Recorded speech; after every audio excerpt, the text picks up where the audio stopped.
Halo warga beringgris. Kenalin, nama gue Didi.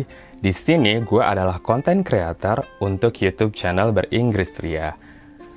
Anyway, ini adalah video pertama channel Beringgris Ria. Jadi kalau misalnya gue agak nervous atau grogi-grogi dikit lah ya, harap dimaklumin gitu.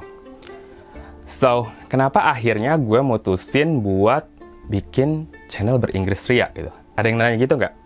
Nggak ada ya? So, oke. Kenapa akhirnya gue mutusin buat bikin channel ini?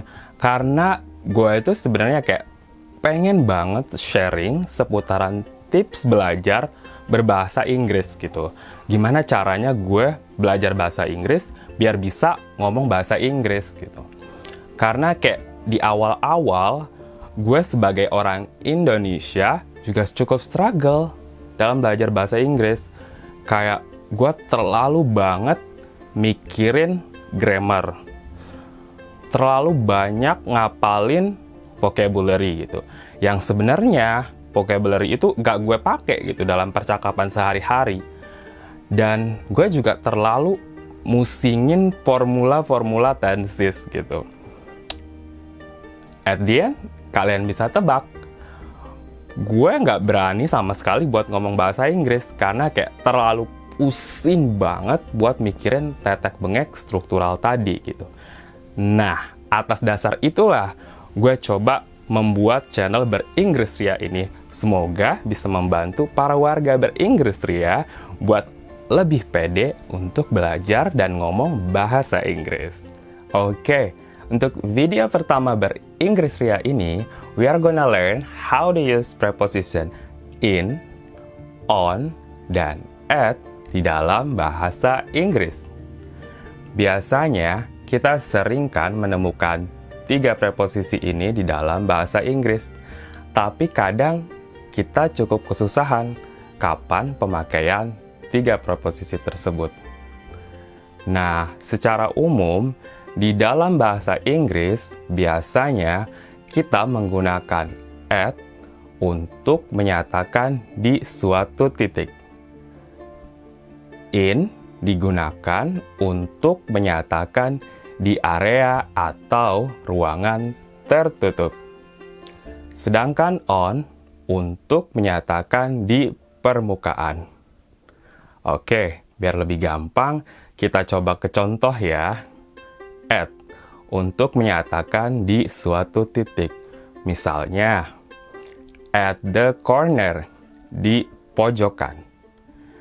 At the bus stop, di halte bis. At the coffee shop, di coffee shop atau di cafe. Lanjut ke in. In biasanya digunakan di dalam bahasa Inggris untuk menyatakan di area atau ruangan tertutup.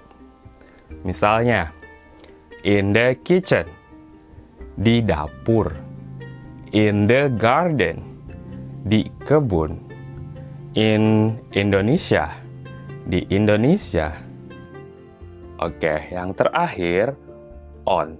Di dalam bahasa Inggris, biasanya kita menggunakan on untuk menyatakan di suatu permukaan. Misalnya, on the floor, di lantai. On the carpet, di karpet. On the menu, di menu.